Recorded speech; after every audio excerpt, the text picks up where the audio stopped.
નમસ્તે મિત્રો, આજે આપણે વાત કરવી છે કોળી સમાજ ઉપર થયેલા અન્યાય અને અત્યાચારની।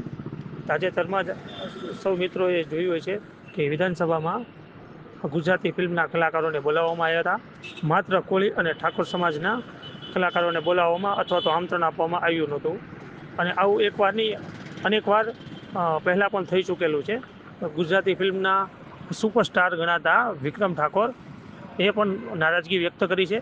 તેમનું પણ એ જ કહેવું છે કે અવારનવાર કોળી અને ઠાકોર સમાજના કલાકારો સાથે અન્યાય થઈ રહ્યો છે અને જે કલાકારોને બોલાવવામાં આવ્યા છે એમાંથી મોટાભાગના કલાકારો સત્તા પક્ષની ચાપલૂસી કરતા હોય એવું પણ આપણે જોતા રહ્યા છીએ।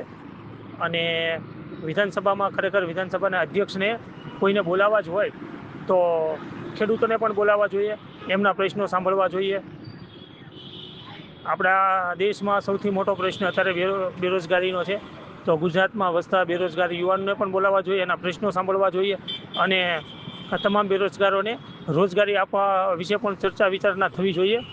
તો એવું તો વિધાનસભાના અધ્યક્ષ કશું કરી નથી રહ્યા।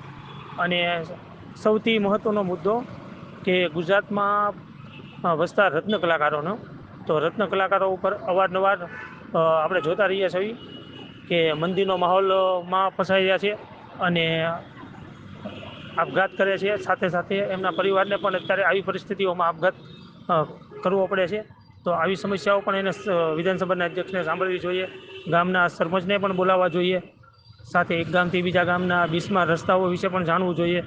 સાથે સરકારી શાળાઓ મોટાભાગના ગ્રામ્યોમાં અત્યારે બંધ થઈ ગઈ છે, તો તે વિશે પણ વિચારવું જોઈએ, જેથી કરીને ગ્રામ્યોમાં વસતા ખેડૂત અને ગરીબ લોકોના બાળકો સારું એવું શિક્ષણ મેળવી શકે। તો આવું વિધાનસભાના અધ્યક્ષને કશું દેખાતું નથી। માત્ર ને માત્ર સત્તા પક્ષની ચાપલૂસી કરતા કલાકારોને બોલાવીને કોળી અને ઠાકોર સમાજ સાથે અન્યાય કરી રહ્યા છે અને આવું અવારનવાર થતું આવે છે। મારી વાતને અહીંયા પૂર્ણ વિરામ આપું છું એક પ્રશ્નાર્થ ચિહ્ન સાથે કે ક્યાં સુધી આપણે કોળી અને ઠાકોર સમાજ સાથે થયેલા અન્યાય સહન કરતા રહીશું? ક્યાં સુધી? ક્યાં સુધી? ક્યાં સુધી? જય માતાજી, જય વેલનાથ।